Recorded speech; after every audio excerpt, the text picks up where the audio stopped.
we all need to figure out how to have healthier attitudes about our bodies. Like, I had these early experiences as a kid that were kind of scary. And so I had to face scary things early. And so I wanted to be brave. That was a big thing for me, is that I wanted to be brave and I wanted to not be afraid to talk about things.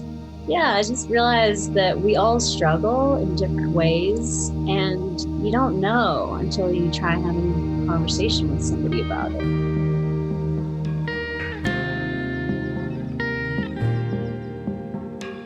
Listen, Stokely, where we try to be involved, to listen and learn for us all to evolve.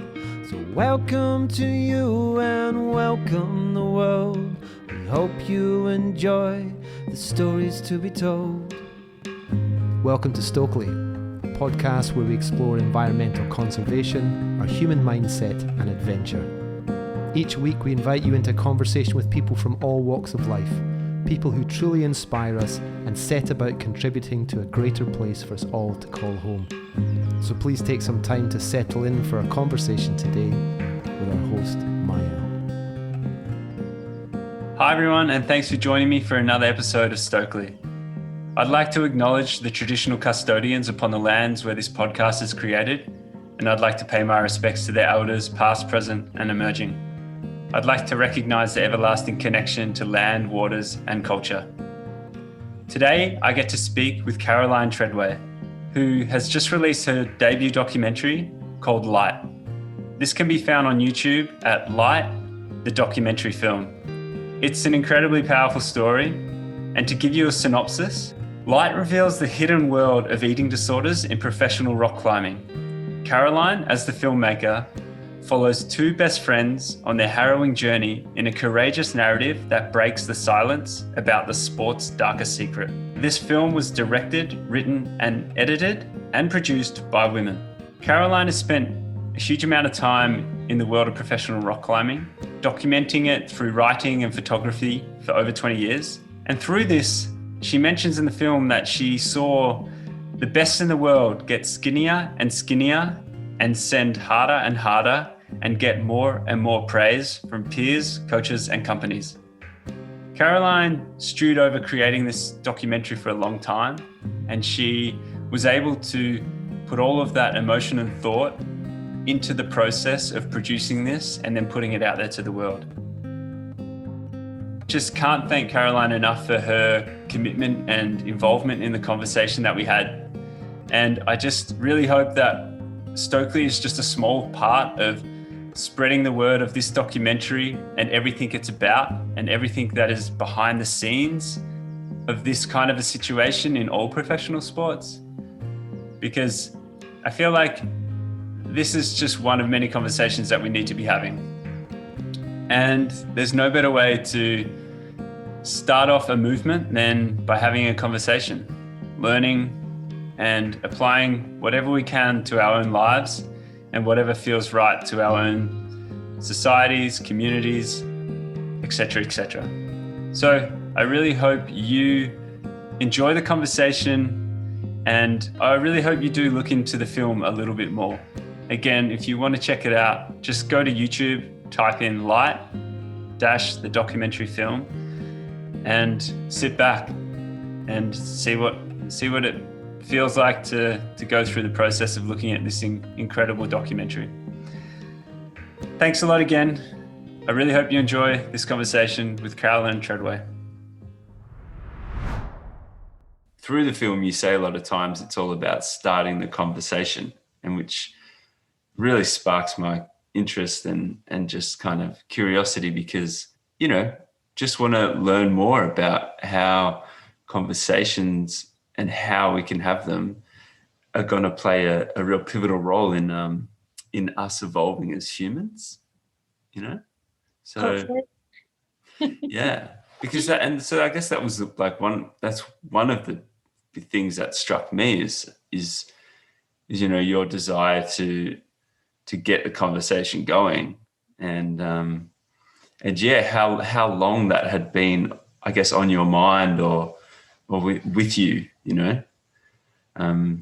There was one point there where you mentioned that you hadn't had that had those good feelings about your body since you were 8. And then I was like, hang on a second, 8 years old. I was like, whoa, that is young. Like that is young to be developing thoughts and feelings about the way you are and exist. And I was like, oh man, that really fucking hurt. Or just it's like shit, hey.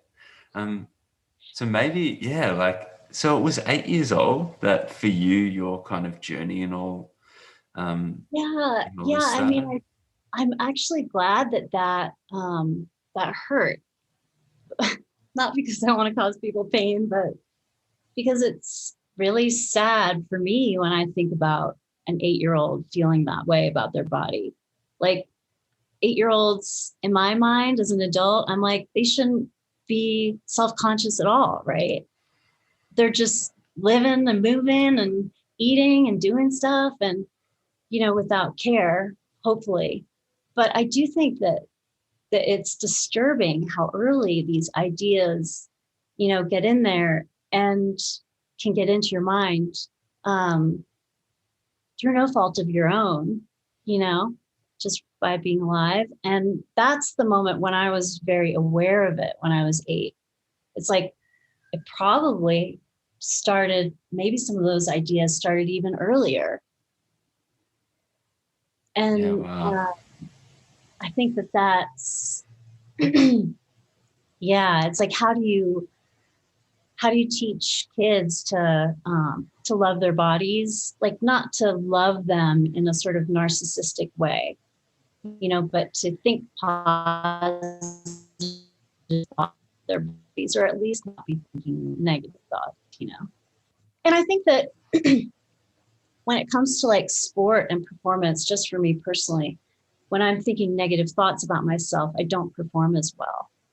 Yeah, it's so interesting. Yeah, you bring out that point. I would 100% agree. When those days when you're stoked and you're just having those really genuine thoughts of like, oh, I get to be out in the mountains all day and this is what I love. Sweet. Even though you're standing on the start line of for me it would be like a long trail race or whatever. All the best things that I've ever been able to do in that side of life have all come when I'm just purely thinking about the real reason why I'm out there and why I love it. And I'm like, and then you have a good day and you're like, wow, that was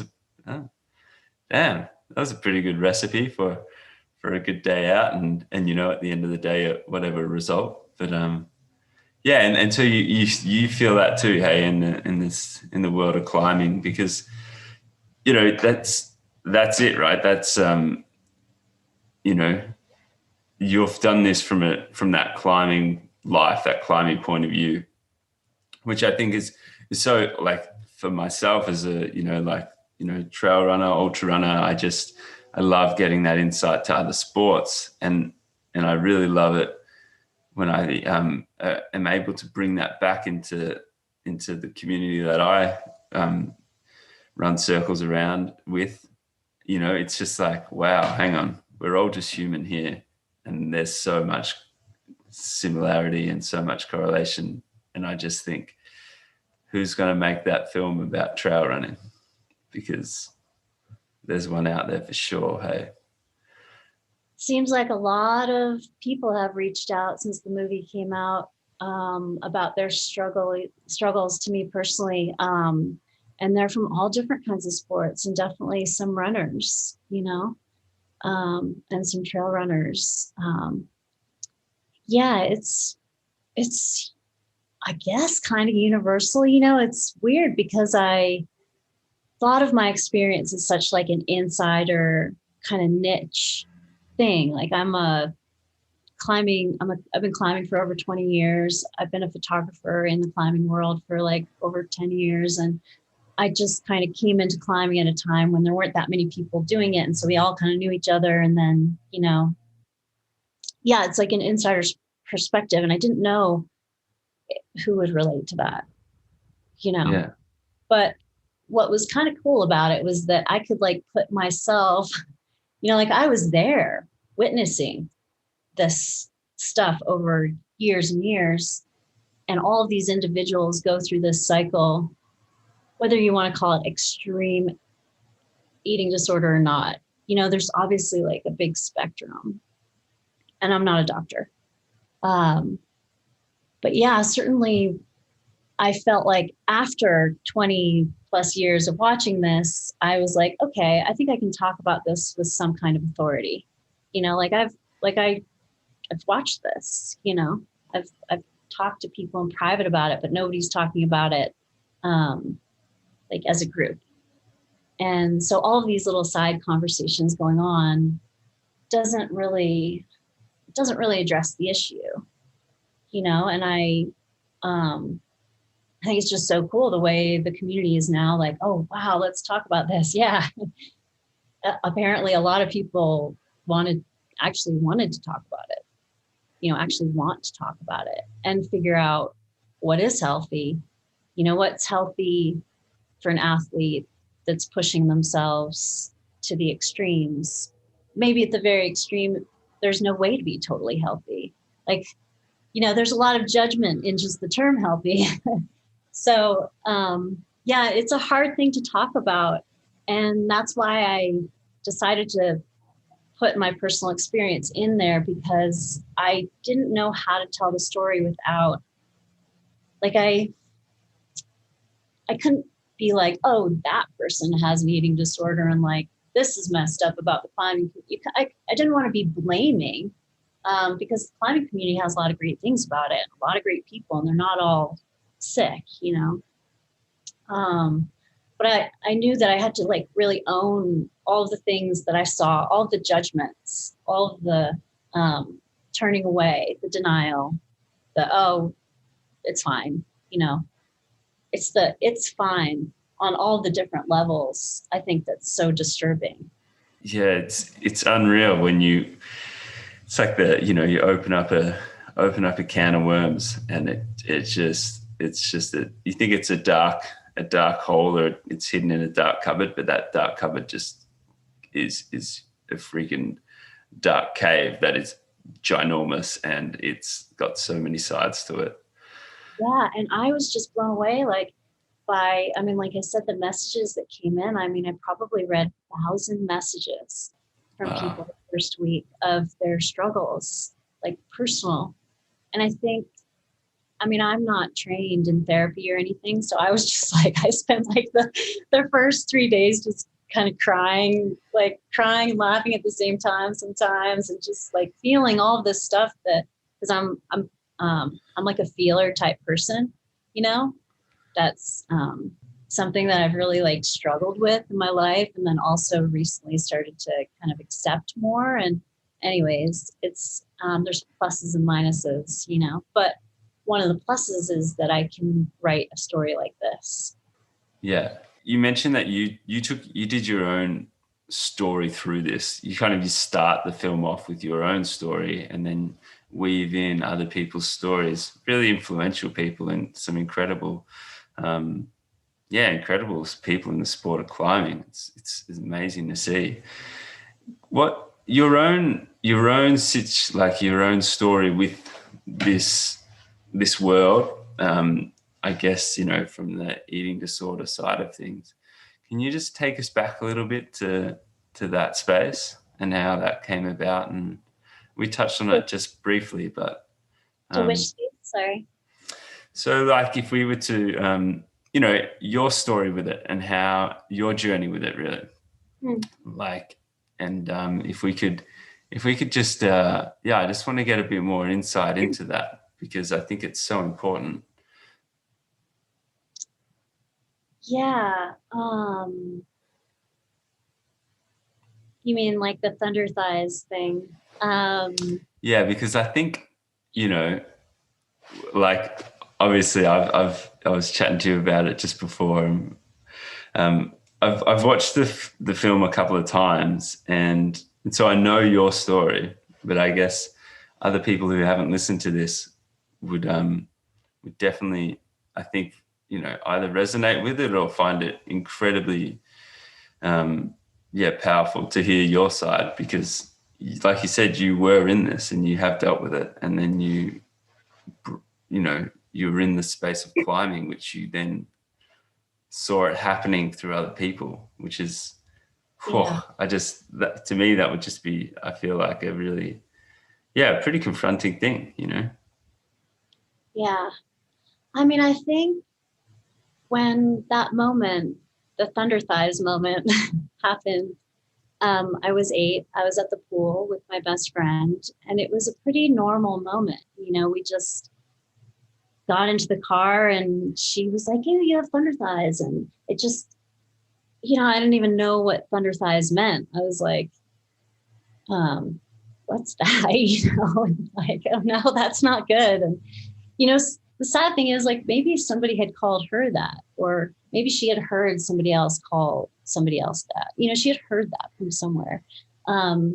So it's like, I think that those ideas of just becoming very like aware of my body, self-conscious, like early self-consciousness, and feeling sort of like uncomfortable in my body. And then I grew, hopefully we all do. And I was kind of like a fast developing kid, you might say. Like, I got a lot of attention for like, just,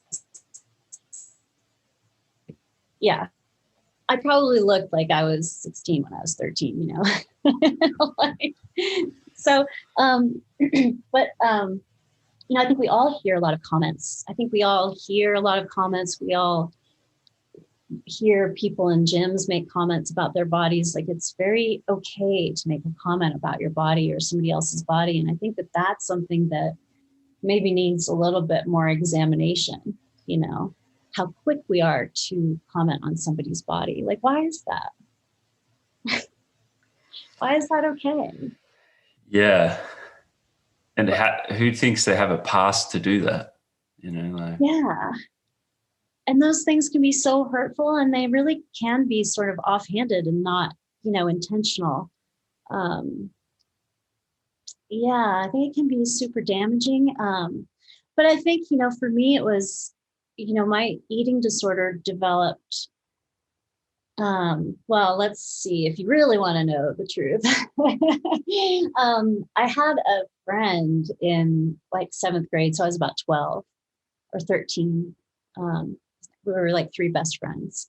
And one of the friends developed pretty severe anorexia. And she stopped being friends with us. And we were both heartbroken, like probably still today on some level are. And I think she kind of blamed like her anorexia on us. At the time, we were so young, we didn't understand, like, it wasn't our fault. And, we didn't have the communication skills, like to really, talk about it. I didn't even know what it was, So I might have that sort of very early motivation in wanting to tell the story because I didn't speak up then. And then my own path with it, my eating disorder was not just an eating disorder. It was mixed up in a lot of different things, like that I was dealing with, depression and anxiety. And my dad has been bedridden since like 1990 or something like that. And he's luckily still around, which is amazing. But I grew up as like a caretaker. So I had early exposure to things that were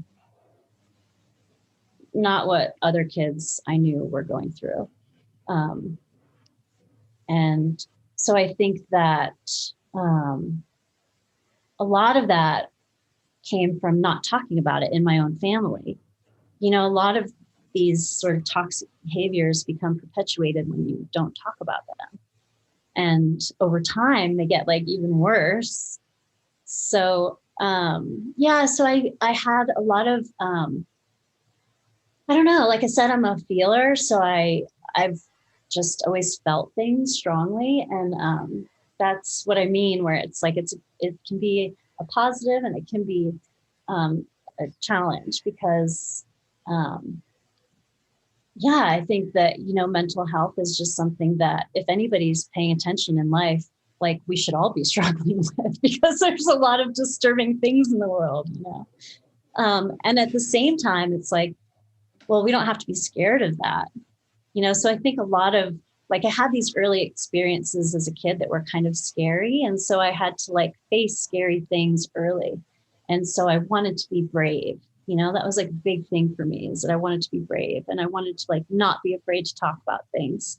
And now I'm at that point, but it's taken a long time, like, so I've gone through different like phases of, yeah, I'd say like mental health stuff, addiction, like all of these things are kind of woven into generally like being okay with yourself. These what you have to learn to like learn to handle yourself, like learn to love yourself, learn to like be gentle with yourself.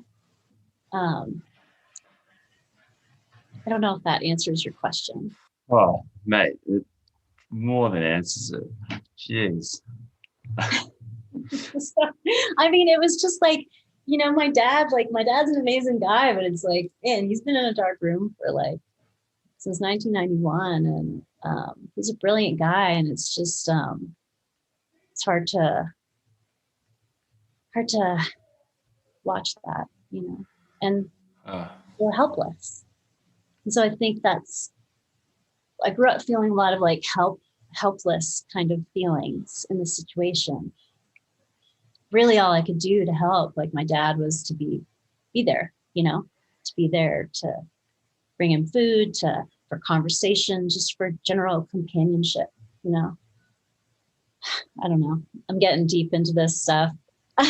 No, I think that is so incredible, that now I put these things, like for me, trying to understand, because it's amazing to see a film like Light. It's amazing, I guess. And then I just think, wow, even though you've done such incredible research and such incredible, like, we've documented the lives of certain people and their situations so well. I just feel like it's only the surface level story in and of itself, even though Light goes so deep. I just think, whoa, there's got to be so much more behind how this came about. Your story, like you've just touched on in even more depth than I could have even thought or imagined. It's just incredible. I'm just like, whoa, this is, it's, yeah, I'm just so stoked that you were able to share just that, because it means so much. It just, it's just like, wow, yeah, okay.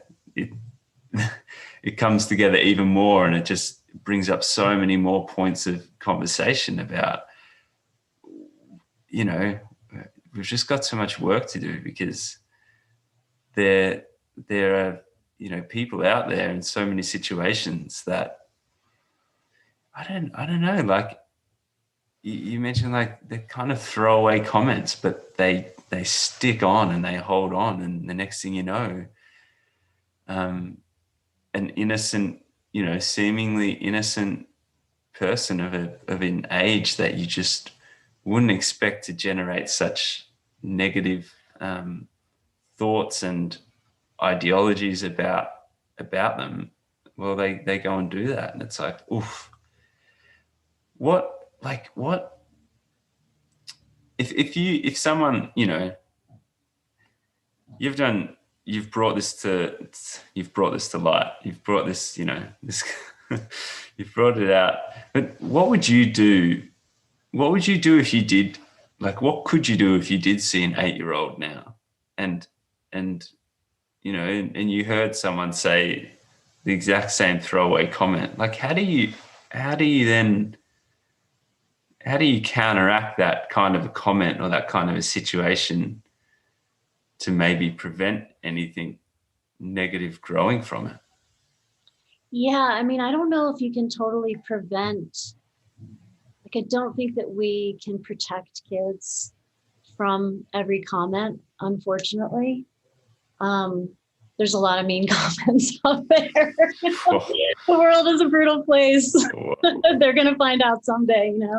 Yeah, totally. But I think it's really important then to have like a safe place and loving thoughts to counter those. Like, okay, I mean, for me, it helps. I know I'm an adult, so I'm not a kid, but it's like, okay, if somebody says that to me, I'm like, that person probably has an issue with their own thighs. Number one thought, you know, like they don't feel good enough. And they feel like they need to talk about it, but they are, you know, not talking about themselves or seeing it in somebody else. And so, yeah, I mean,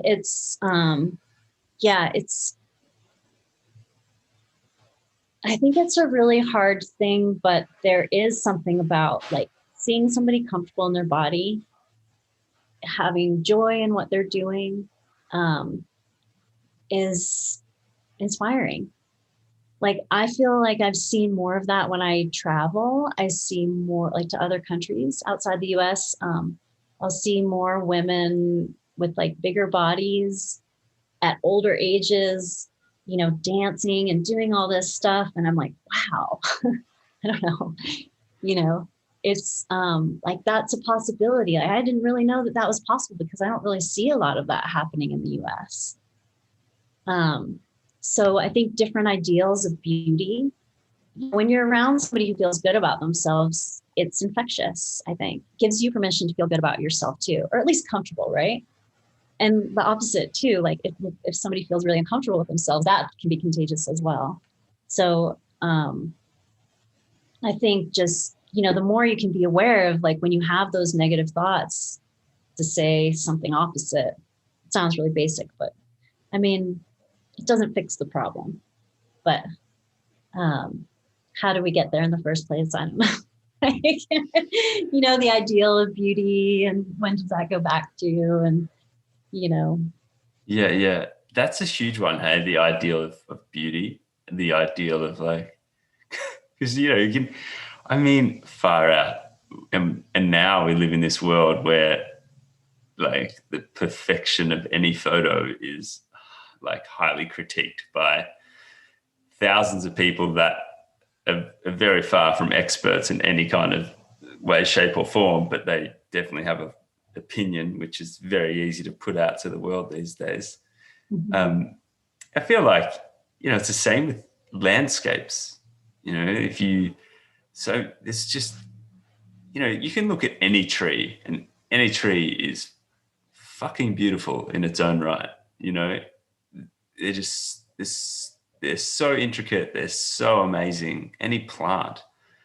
Yet, you know, like we're getting to this point where it's like, oh, that's not a beautiful tree. That's not a beautiful plant. Like, let's cut that down and let's put another one there because, you know, this one's a little bit more beautiful. Or you go take a photo of a landscape and, you know, there's so much beauty in so many average looking landscapes, but, you know, like we're getting like trained out of looking at the beauty, you know, like, and seeing the beauty for what it is. And we're just like, oh no, you need to like have the right lighting and you need to do this and you need to do that because I don't know, it's like, especially these days, it seems like there's a lot of comes back to this, you know, validation through silly little things like likes and all that kind of crap. Anyway, I've gone on a rant now, but like, you know, it's like, it's crazy how we just, we're seeing, you know, we're not seeing the beauty in things because there is so much beauty in everything really. And to kind of to touch a little bit back on what you were saying, you know, fostering that environment that I guess creates those thoughts or that appreciation as a habit, I guess would be huge, you know, if you're if you're around a good group of people that, sure, we all have negative thoughts and we all have days where we're not at our best and we might have a few throwaway comments, but, you know, how do we manage those too? Because, you know, how do we create environments that, sure, we can recognize and validate those more negative things and negative thoughts, but as a whole, we have this like really positive place where we can process it, understand it, and probably come back to a point where we identify, like you did, like what was the really root cause of that and why it might have come out, you know, be it verbally or just as an emotion or as a thought. So you've probably done a lot of work yourself, hey, Caroline, you know, to get to the space where you're at. I remember in the film you kind of go down this checklist, and at the bottom you've got "you suck," a big circle around it, and that was one thing that stuck out as well to me, because I was like, "Damn, Caroline, I hope you don't think like that anymore, because you don't suck." Like, so, have you done it's amazing, like, to think, you know, I hear that from other people too, that I'm like, how could you feel that way about yourself? You know, you want to be like, no, that's not, you know, why is it harder to accept ourselves? I don't know, you know, but it helps to have friends to like mirror the good things back to you. And I think that it also helps to have like great meals with friends, you know, and yeah, maybe life is like kind of rough a lot of the time, but your meal time with your friends is a time where you're meant to relax and like have a good time and conversate. And I don't even know if that's actually a word. Have conversation. I like it. Cool. You know, and like forget about all the serious stuff about life for a while. And I think that that's also one of the things, you know, when you're restricting food a lot, is you're missing out on meal times. So Right. You're not just missing out on the calories, you're missing out on the like social calories, that connection, you know, the good feelings that you get from whatever spontaneous conversation over food, you know, and wine or something. Yeah, wow. I never thought of it like that. So you're missing like this human. That's why one of the reasons I think it's so isolating. It sounds really basic. Like I remember when I was starting to go down the road when I was in high school, like restricting more, and my mom was getting worried. And I remember her saying, you know, we're not having family dinners anymore. And at the time, I think I was 14 or 15. I was like, whatever, I don't want to do family dinners anymore anyways. But that was like, we stopped having family dinners, you know, and I think that there's something to that. I know you don't always want to eat dinner with your family, but you know, like they're all you got sometimes. So yeah, no, you know, absolutely. family's great. Like I love my family, but Yeah. we've always had good conversation. Like my parents are huge advocates of independent thinking. So I was always like taught, you know, that it's important to like think for yourself and not follow whatever, and to teach yourself something if you don't know how to do it, you know, that kind of attitude, to be curious about the world. And I think like your comment about beauty, it's like, I think beauty also requires a little curiosity, you know, on our part. Like you can't just have beauty done to you. You have to be like engaged with something to experience beauty. Oh, definitely. Yeah, 100%. Eh? It's why is that not our default? I don't know. It should be. Yeah. Because kids, like I love having conversations with adults about really interesting things and sometimes not interesting things. But having conversations with kids is so fun. They just are so curious and they go on the best tangents. It's amazing. Yes, I played Minecraft with my nephew like all morning. He's 9. Greatest company you can ask for. Like, so, like I've just like my brother's just had a little boy, him and his partner, and he's just like, oh my God, it's so amazing. And I just like can't wait for the point where he starts to talk. And I just want to start having conversations with him. But it's really exciting. It's really exciting. Because, because kids are curious, but there's a point there where that obviously is getting lost because, we're not as curious. Like some people are not as curious as they probably once were when they were kids. Does it get schooled out of people, or like is it society that like the way we operate that's getting rid of that like you say, pretty important part in regards to like development and acceptance on all levels in all situations.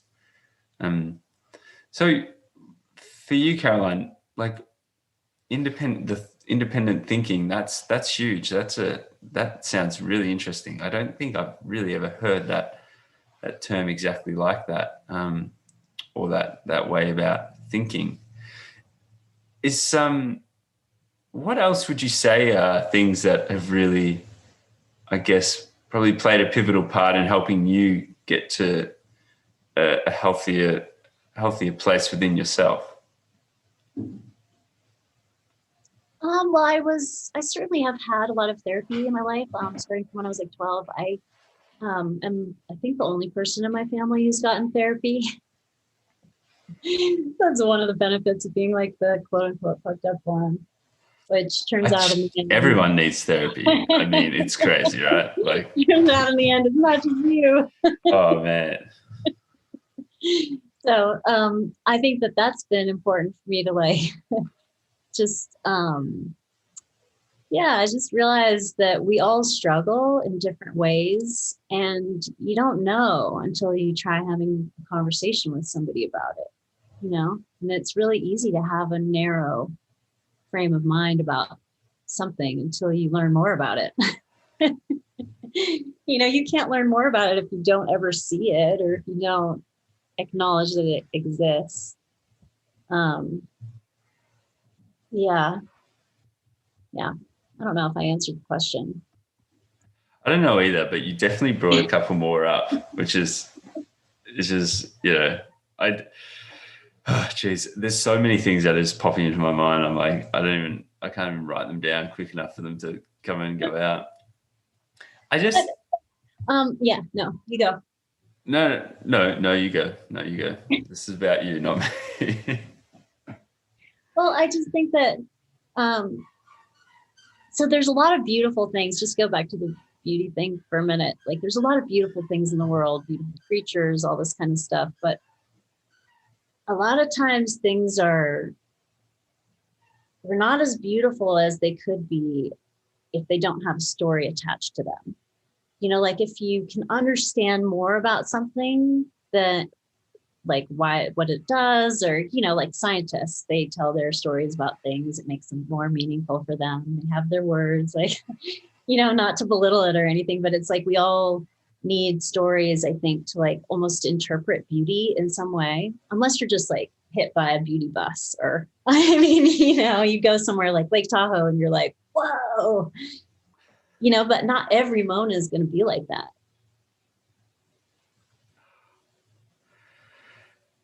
I honestly feel like I've just been hit in the chest with that comment.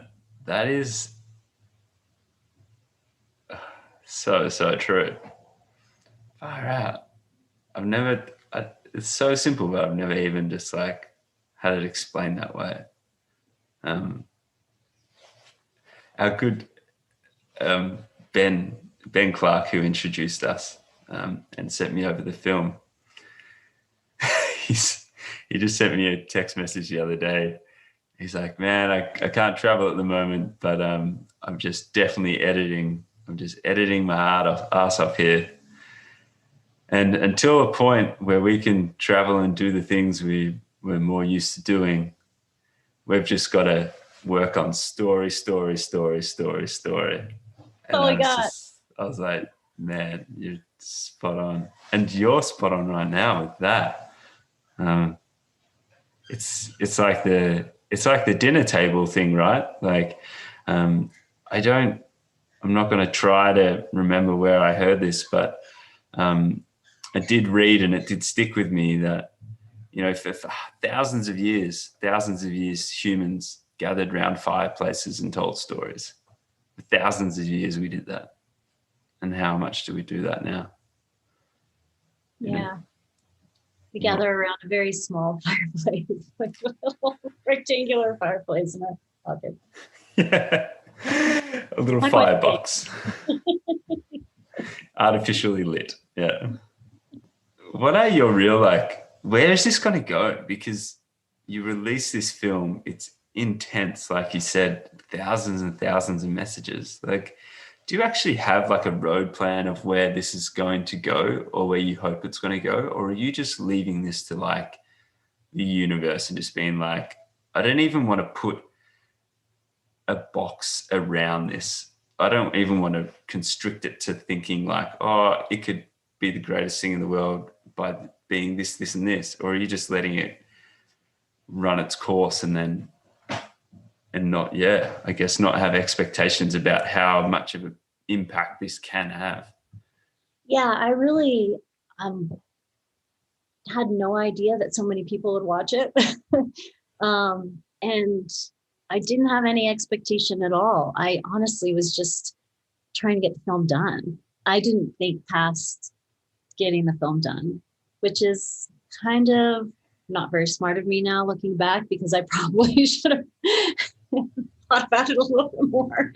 But I mean, it was an intuitive process. I was like, I need to get this film done. I need to get it out. I need to do it now. I need it to be free.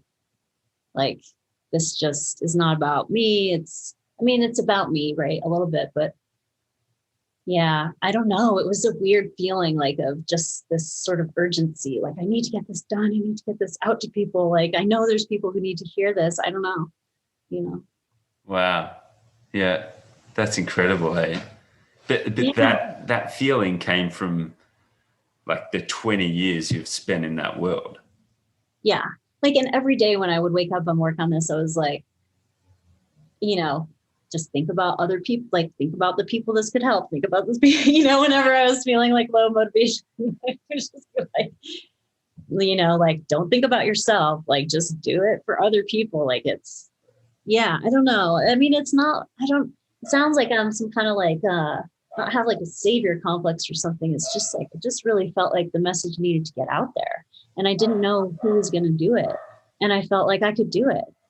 I believed that I could do it. I was just like, okay, this feels like the right time. Finally, like, all these people are willing to talk to me. I have help with an awesome editor I met, Chelsea Walsh. She's incredible. And so it just felt like all the things fell into place. I don't think I could have forced this story any sooner. Yeah. Really. I mean, far out. Like, I mean, lots of people have told stories about this, like written articles, or not, maybe not lots of people. There's been like a few people have come out here and there, but singularly, so it's not put together as like, oh, wow, generationally, I can see this happening, this trend or whatever. Mm. Because, I mean, you just touched on it there, right? Like, it was intuitive. And I think that's all you need to say. Like, at the end of the day, if we valued like intuition as highly as, I believe we should in some regards, like, that's a reason enough to do so many things. Right. We need to train kids to be intuitive. How do you train people to be intuitive? I mean, for me, it's like, I can say at 44, like, now I'm more intuitive than I was. Is it intuition or is it like experience, right? But they're both kind of intertwined. So sometimes you got a bad feeling about something, but you did it anyways. And then something happened and you're like, yeah, I had that feeling, but I did it anyways. And Yeah. that sucked. Bad choice. Or a good choice. Like, what does it feel like? What does it feel like to really, like, what foods really make you feel good, when you eat them? If you were just to close your eyes, like, what people feel good to be around? What kind of things does it feel good to do with your time and energy? Oh, Caroline, I just recently went through a bit of a course. It's called Heart Math. Mm-hmm. And within that, essentially at the end of the day, it helps you tap into your intuition and the intelligence of your heart. A lot of people think that the heart is just a pump to pump around blood, but your heart has like neurological cells that are similar to that of your brain. And as much as we all think that our brain is our center of control and it sends messages to the rest of our body, well, they've actually been able to show and identify that your heart sends messages to your brain, probably more than your brain sends messages to your heart. And it's its own intuitive part of the body that, through a lot of research at the moment, shows that it controls a lot more than we think. And that whole kind of course and being able to learn that is all about being able to tap into that internal intelligence, right? And being able to kind of silence, I don't want to say silence the mind, that sounds a bit throwaway, but like be able to listen more clearly to what, our internal intelligence is telling us, and be able to like clearly hear it and feel it, and then use that. Because like you say, there's a lot in it, the whole, it's your gut feeling, do it. Because so many times we turn around later on and go, shit, I knew I should have done that. I should have done that. Yeah.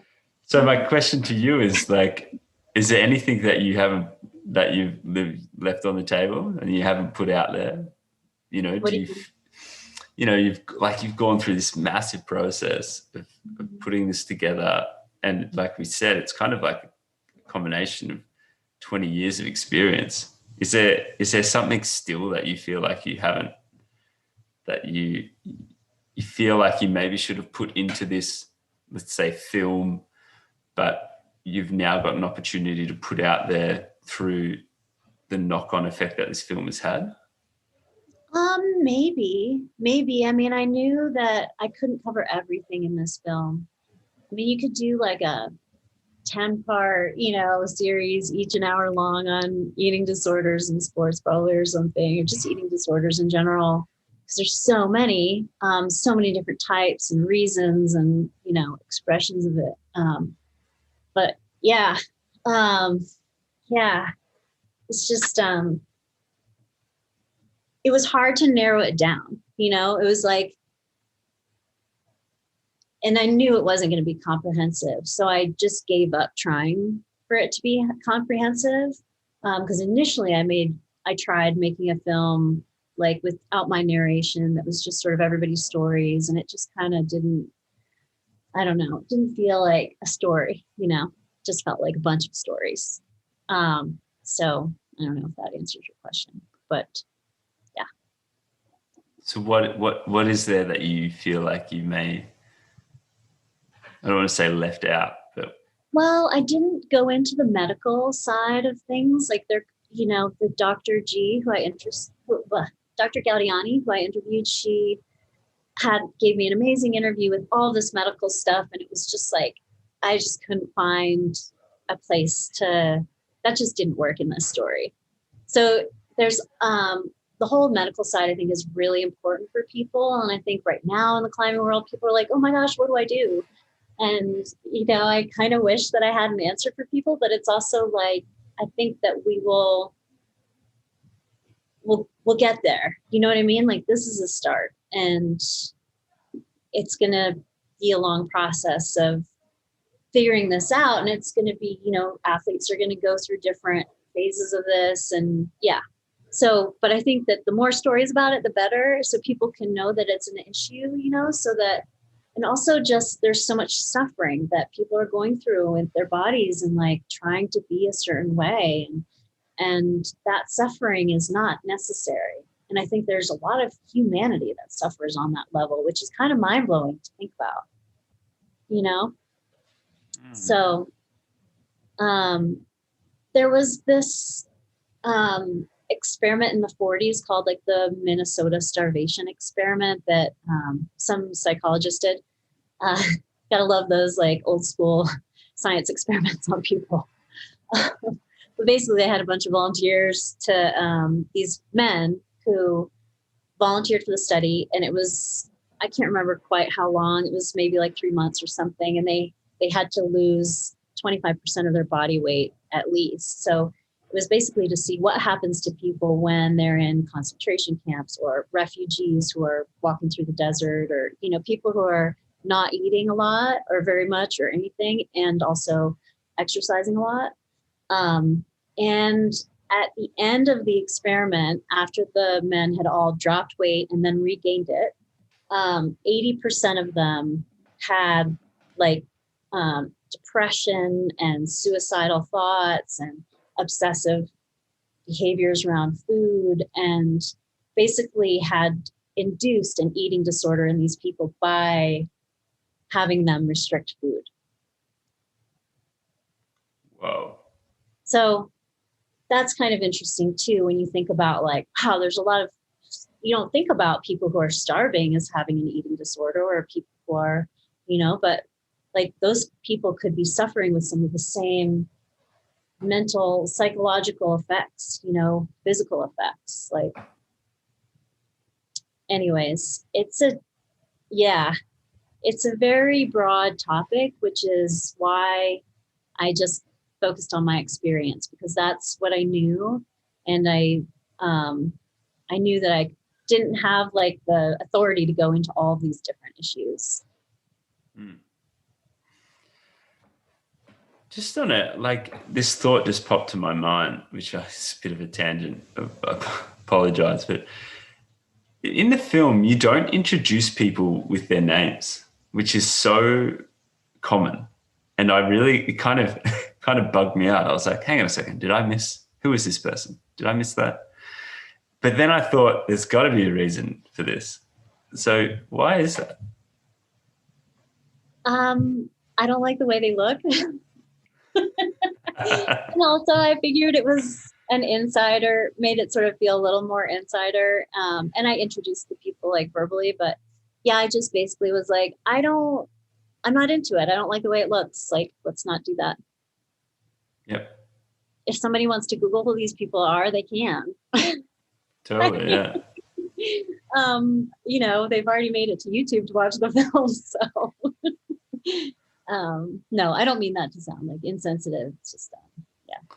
No, I found it fascinating, and it actually also made me listen a lot more, because I was like, okay, I didn't miss the text. This person is clearly important to the story of this film. So I'm like, because some names kind of pop up pretty easily. And I'm like, oh yeah, cool, sweet. Others, I'm like, hang on a second, it's got to be said along here somewhere. And no, I think it's really interesting, and I think it certainly does create that container. I was like, oh, maybe this is like an uncut version. This is like the editor's cut. And well, I've heard a lot over the years, like, you gotta like appeal to the universal audience. Like, you want to broaden, have it seen by as many people, blah, blah. And I was like, I think I'm going to do the opposite with this. I think I'm just going to make it just for climbers and like see how that goes. So, I kind of just went with it. I don't know. nobody ever mentioned it either. When I sent the film to people, I was like, did you miss the low earthers? And nobody said yes. Wow. So, Awesome. but Did you define any other rules in the filmmaking game when putting this together? What do you mean? Like, that, like you were saying, like you've got to do this, you've got to appeal to these people, you've got to do this and that. Like, are there anything else that you ignored? I really didn't know what I was doing with the film. I'd never made a film before, and I just went for it. I literally just, I probably didn't, if I broke some rules, I probably don't even know it. Yeah. So, and especially with the VO, that was, making the VO was a big challenge for me, but also I'm a writer. So I approached it like a writing project at the beginning. When I started this, Josh Lowell is an old friend of mine. And so I was talking to him, and he was like, just approach it like an article. And I was like, oh, okay, I can do that. Like, I know how to do that because I've written lots of articles. And so I took that writerly perspective, I took that writer's path through it because I didn't know how else to do it. And I was like, I can do this, I can do this, I can do this, little bits of personal, true storytelling. Like, that's my thing. I love that. So, but it was a total experiment. I really didn't know if it was going to work at all, and I certainly didn't think that this many people were going to see it. So really exciting. Oh, it's incredible. Yeah. I mean, yeah. Comparing the writing to the filmmaking, I know it's early days, but do you feel like it's had a much bigger impact than anything you've written before, or? Oh yeah, definitely. 100%. I mean, I've written a lot of things where you never know if anybody reads it. You never hear anything, get a photo and a whatever. It's like, no, maybe some people saw it, maybe they didn't. I don't know. You don't hear a lot back from the world sometimes. So it's amazing when you throw something out there and then you hear like this loud applause and you're like, what's this other stuff I've been trying to do? Like, why have I been beating my head on these other walls that don't ever open? So, yeah. That's awesome. Because, like, have you had, what about the negative side, like feedback? Have you had any negative feedback on it all? Yeah, I've heard some negative feedback from people who, so we'll say constructive feedback. We'll say constructive feedback. Constructive feedback would be like, you can't always tell just because somebody's skinny doesn't mean that they have an eating disorder. Right? So you shouldn't like this whole judgment about people's bodies. Even me saying like, oh, that person looks thin, even though that's what I thought, it still is a judgment on their body. It's like we need to be more aware about those. Everybody's different. So like some people might be like, well, I'm fine eating what I'm eating and doing what I'm doing. Sort of that, like, I don't know. I guess it's maybe from a more hardcore perspective, like of climbers, they would be like, yeah, that's true for like other people.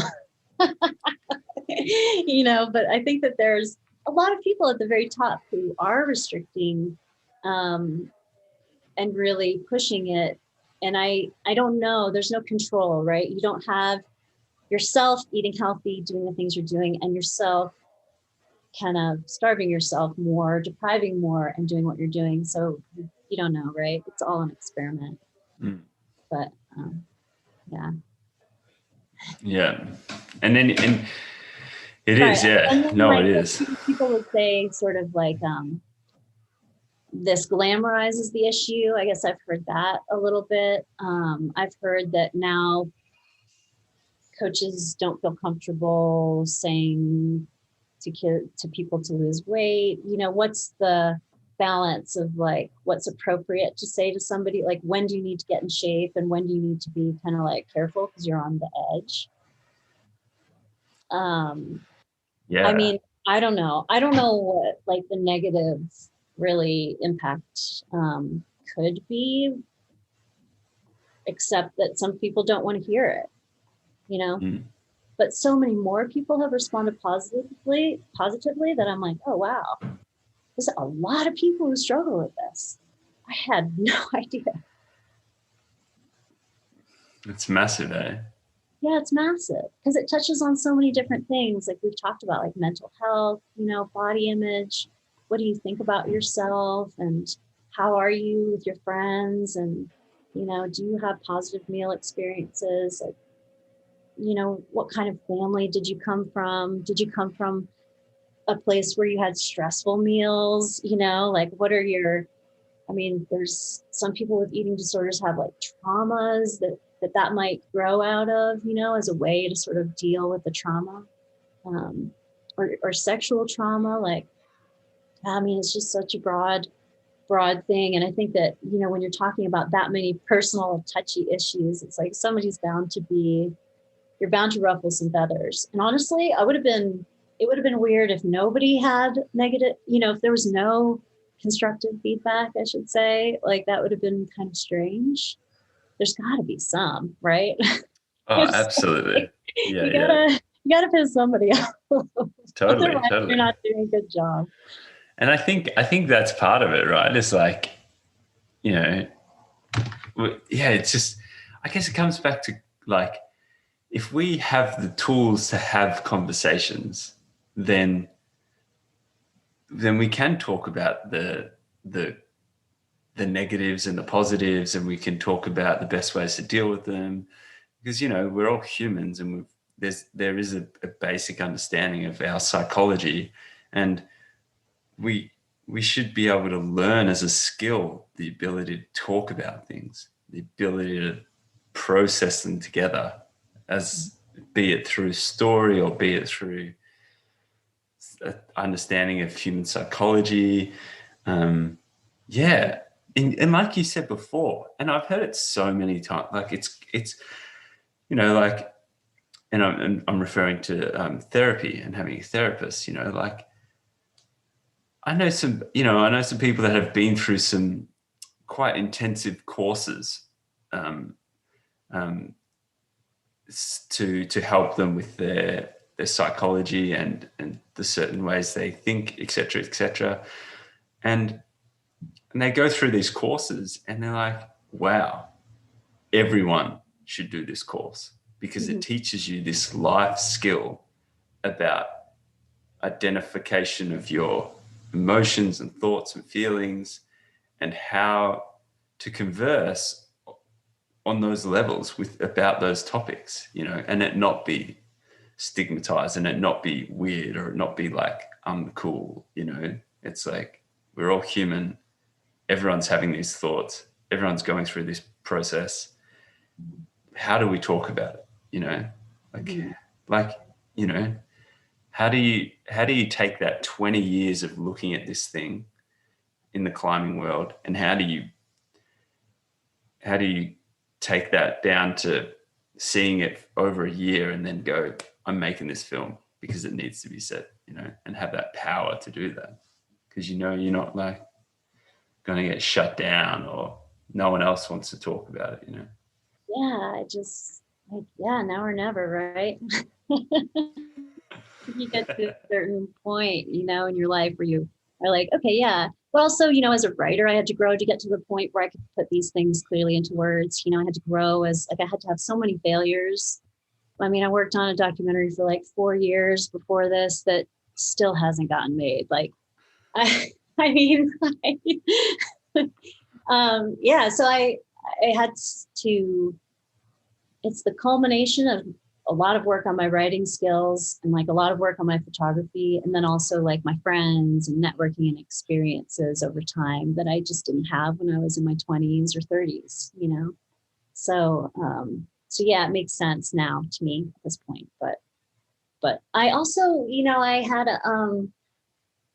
a really bad head injury. Speaking of dogs, I got hit in the head with a dog. Like I had a dog, a big Rottweiler, run straight into my face at like full speed about 6 years ago.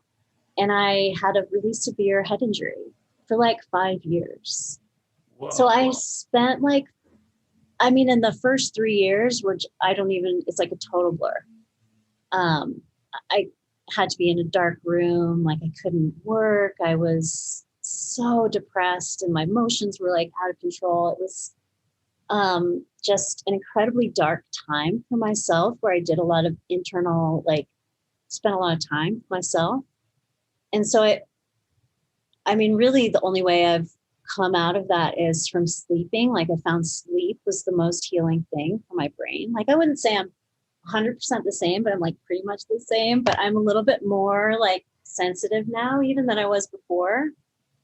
When I had the head injury, I just became like all emotion. And so I've learned like I've gotten hold of that more now as like over time and as I've slept and I'm like healthier and happier and all these things. But I feel like I woke up from that, like, oh my gosh, like I can do this. I don't know. It was just sort of like, all of a sudden I was like, I'm doing this. I don't care anymore. Like, I don't care what anybody thinks. I don't care. I've been through this horrendous, like dark period in my life. Like nothing could be that bad. Right. And you just kind of lose like the care of what are the bad things that could happen, you know? And I think I was also so excited that like I could put all of these thoughts together, you know, like my brain was like working again. I was like, wow, this feels so good. You know, my brain is doing its thing. Like it's mulling around all the puzzles of the pieces of the puzzle and like putting them in. And it just felt so good. And so it was like a brain massage. I don't know if that makes sense at all. That's like, now you've got like a lot of my story, really. Oh, that is incredible. Holy jeez. No joke. What? I just like, hang on. So were you like, were you in a house or like in a park and this dog, like, how did that come about? Like I was with my friend, we were going for a hike and the dog jumped out of the car and was running across the street. It was this big, like, it was a rescue, but it was like an older rescue and it was totally out of control, like totally out of, but sweet. And I crouched down on the ground because I was worried the dog was gonna get hit by a car, you know? I was like, Happy, come here. And the dog just, like, I thought it would go right by me or something. It went just straight into my chin. I like lost the hearing some hearing in my right ear. Like, yeah, it was epic. Oh man. Yeah. And it took me a while to figure out why I was so, I knew that I had a head injury immediately. Like I went to the doctor, but it just took a long time. Wow. And so out of that, you got this superpower to just not give a fuck.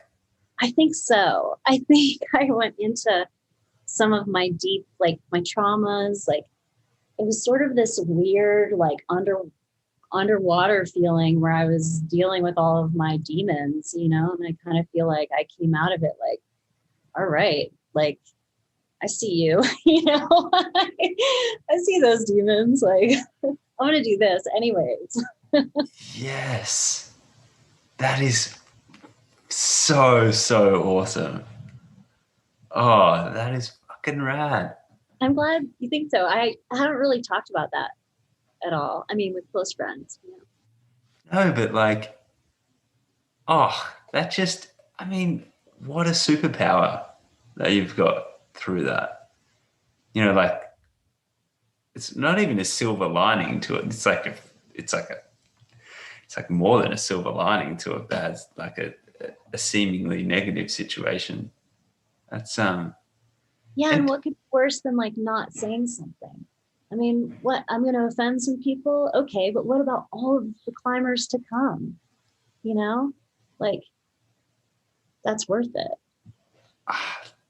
Exactly. So, you know, like climbing, and there's so many sports. You know, I was listening to a podcast recently about a bunch of guys. I think it's like the Positive Vibe Warriors that do a bunch of surf camps and get people who otherwise wouldn't be able to surf into surfing, and they collect like hundreds of boards and they just give them to kids that wouldn't afford them. And climbing, like, you see those awesome like bouldering gyms and climbing gyms in the cities, and you get, more like kind of either disadvantaged kids to be a part of it. And you use these sports and these communities and these tight knit little pockets of fucking goodness to, like help people in other ways. And it really raises that question of like, well, you don't want to bring these people into a community that has some underlying toxicity around the things that you've brought to light, Yeah. How do you deal with that? Yeah. And I think it's something that can be, like climbing's got all these great things, but there's this side of it. And for people who are just coming into the sport, they might not be able to totally like put a finger on what that is yet. Right. But I mean, I've seen what I've seen and, it's been my experience. I think that we all need to figure out how to have healthier attitudes about our bodies, and each other, and conversation. Like what you're saying about conversation, it's like, how do we have those conversations? Well, like half of it is listening, right? You're a really good listener, like that's half the conversation. It's 80% of the conversation, 90%. Exactly. Yeah. Yeah. And if you're not listening, like the conversation can take a really different turn. So, yeah, it's an art, right? I mean, look at like politicians, they should know how to do it too, and they can't. Oh, definitely. Yeah. Oh, mate. Yeah. No. And this, it kind of comes back to like, where is it in this chain of growing as a person that we're just neglecting this really, really important aspect of development, Mm-hmm. And how do we not artificially create these intensely negative experiences for people to learn through? Because if everyone, they're fucking tough, and some people don't come out the other end, which is heartbreaking. Right. Yeah, some people don't come out the other end. You never know who is going to and who isn't going to. And then, especially in, you look at climbing, there's so much inherent risks already. And, there are these physical, really clear risks that everyone wants to really pay attention to. And, well, you got to tie off properly and, make sure your equipment's good, and don't be cheap on your equipment, because that could save your life. And it's like, well, don't be cheap on your own opinion of yourself, because that's as equally dangerous, in a really bad way. Yeah, I think it's like, what are the right ways to be hard on ourselves? Like, how do we push ourselves in the way that would be most beneficial? Like not eating or addictions or something. It's sort of one place to put all of your energy, right? Yeah. So it's so complicated. But I think the whole experience, like when you stop looking at things as individuals, like the whole learning to care for ourselves, maybe there's something about caring for ourselves and caring for the planet that we just haven't learned yet, like as a species. Wow. Do you think to me, like, I feel like, especially First Nations people in Australia, I believe that they probably had that wisdom, and they have that wisdom. They have that ability. I reckon. Yeah, like Indigenous cultures, I feel like I'm much more tuned into that, and could probably teach a lot of other cultures and people about it, I reckon. Yeah, it's something that we don't want to lose, all the way. Yeah. And I think we can't. there's going to be a point, and I'm not saying like I'm an expert on it and I know how to do it or anything like that, but I do feel like that we can't lose that, or else we really, really will be destined for a pretty big and painful struggle for a long time, until we start to dedicate our time and energy and resource to understanding that and coming back out that other side. Caroline, did we just come up with the next idea for your next film? Maybe. Jesus. Mate. I love plants and animals. Oh, here we go. So native cultures, I mean, it's just, it's really like, it's really messed up how we've treated Native people over time. And I don't know how to fix that, but it's, yeah. Yeah.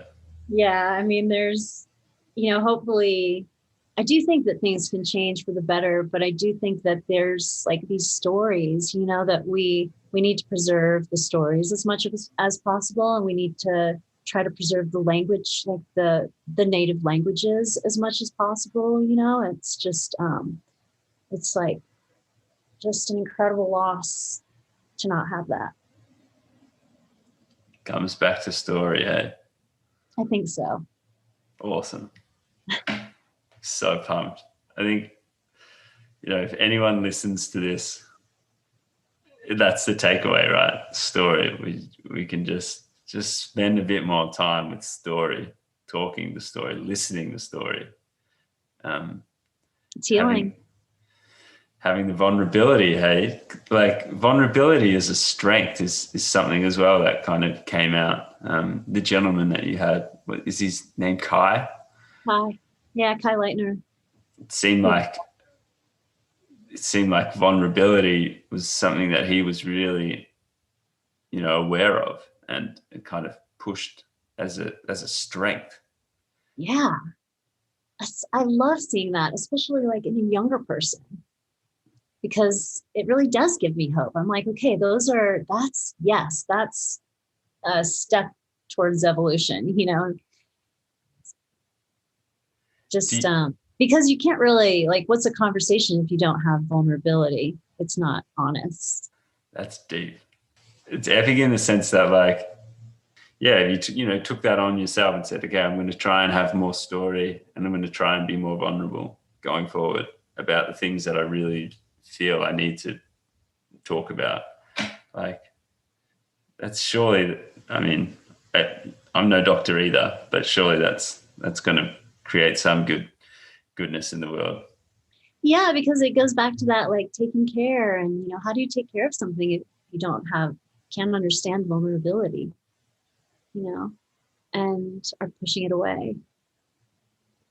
So yeah, I think it is a huge strength, and it's what we're missing in the world, just like we're saying with Native people, with the earth, with all of the living creatures on the earth, with each other. Like, we need to listen and be more vulnerable. Like, let's just not attack for a moment, I mean, it's really simple, and maybe you don't want to put this in the podcast, but I've always been like, if everybody could just, like, if all the world leaders could just microdose together, or like eat mushrooms together for a little bit, like, maybe we would work some of this stuff out, you know what I mean? But everybody is just they can't have the honest conversation. Yeah. I don't know. No, like when you look at some of the stuff that like MAPS is doing, you're aware of MAPS, they're treating a lot of disorders like PTSD with like psychiatric assisted microdosing. Yes. Or dosing. Yes. And you watch these videos of these people in these situations where they take something like MDMA, and they're there with two people, people that aren't taking anything. They're psychologists, or they're whatever they are. They're well trained in their field of expertise. And this person gets put into a state of, I guess, openness, for lack of a better term, due to the substance that they've taken. And then they work through this process of talking and opening up because they have this gateway that otherwise wouldn't be there because of their guards and their fences that they put up being a human and going through what they've gone through. And then they process this, they get this space, they get this opportunity in this moment where they can open up and be vulnerable and process what's been destroying their life for years. Apparently it's working. Some of the studies is incredible. It really is. Yeah, I think unreal. It's amazing. I mean, we limit ourselves, right? We start limiting ourselves from when we're really young. We take on the limiting beliefs of others, and those walls get built up slowly but very solidly. And I think things where you can change your perspective to see those walls suddenly from the outside, you're like, oh wow, this isn't just like a little village, this is a whole globe. That's it. Yeah.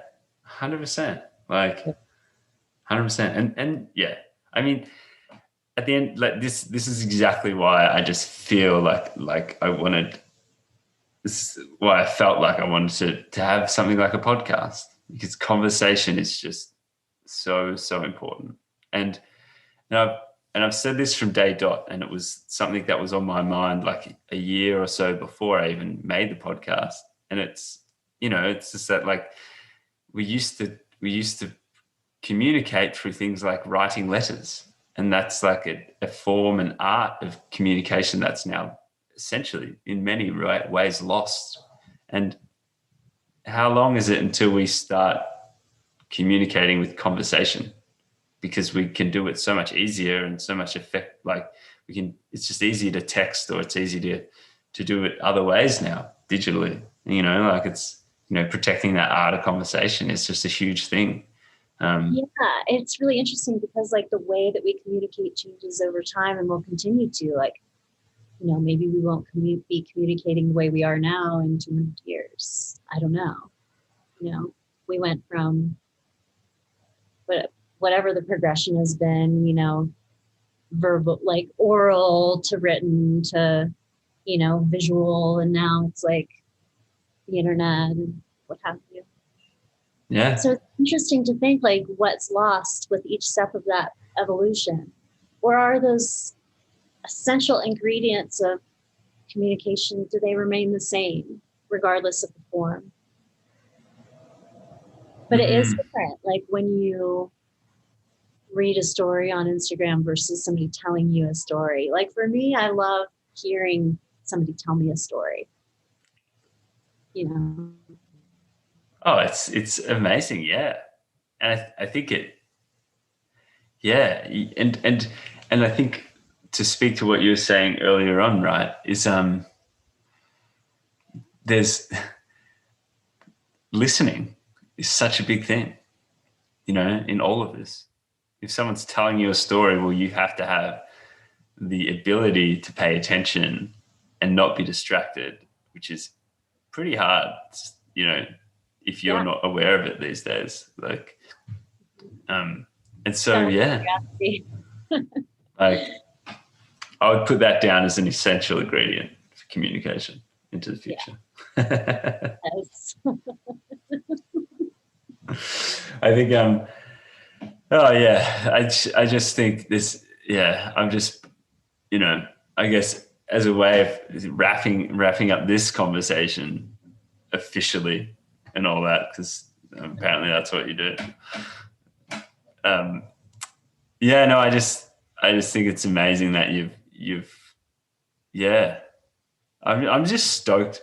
At the end of the day, I'm just stoked that you yourself, as the person that you are, found that courage to do what you knew you really wanted to do for a long time, regardless of the outcome of where your film goes and the conversations it sparks. I think coming back to its birth and the seed that created it, that's the coolest thing, that you as yourself and as a human, just had that courage and it's like, you know what? I don't really give a shit. I'm just going to fucking do this anyway. So I'm just pumped on that. For once I got out of my own way. Yes.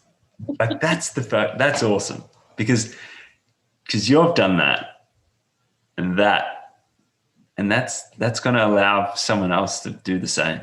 And I feel like that's the real gold in this whole process, which I'm stoked that I got to chat to you and find out about. That's sweet. Thank you so much. It's been really wonderful to talk to you. Thanks, dude. And hey, so it's, the documentary is just available now on YouTube. Hey? Mm-hmm. Yes, it's on YouTube for free. You can just type in light and then it will hopefully pop up. Yep, you can just type in Light, the documentary, or Light climbing. Yeah, yep. It should just pop up. LIGHT. Yes. So good. And it's being currently translated into Spanish and French and Italian. Wow. So exciting. That is cool. Did you ever expect that? Never. But I mean, climbers it's an international, group of people. Yeah. How long after it got released did someone say, hey, we need to translate this? Like 3 days. Wow. Like second or third day, yeah. Awesome. So good. Yeah. So good. So yeah, climbers have offered to. So I have a couple climbers who are helping. So. Yeah. Oh, magic. This thing, yeah, it's a beautiful thing. I'm so stoked. Thank you. Is there anything else that you've left out that you want to say or you want to leave people with to ponder, consider?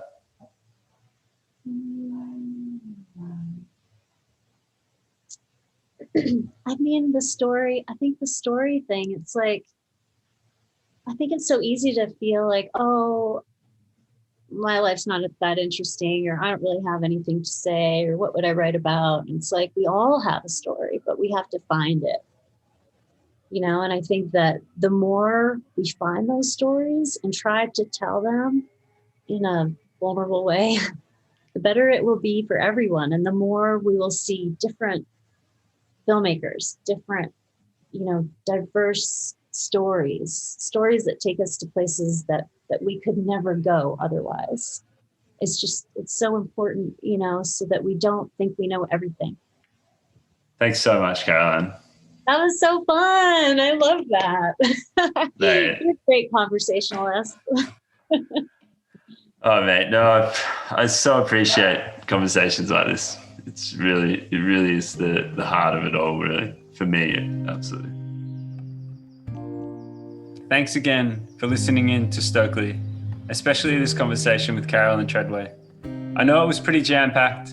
There was a lot of emotion in there, a lot of pretty touchy topics. If you do feel in any way uncomfortable after listening to this, well, I mean, you've probably turned it off anyway, but on a serious note, please do seek out some professional counsel, speak to a friend or a loved one.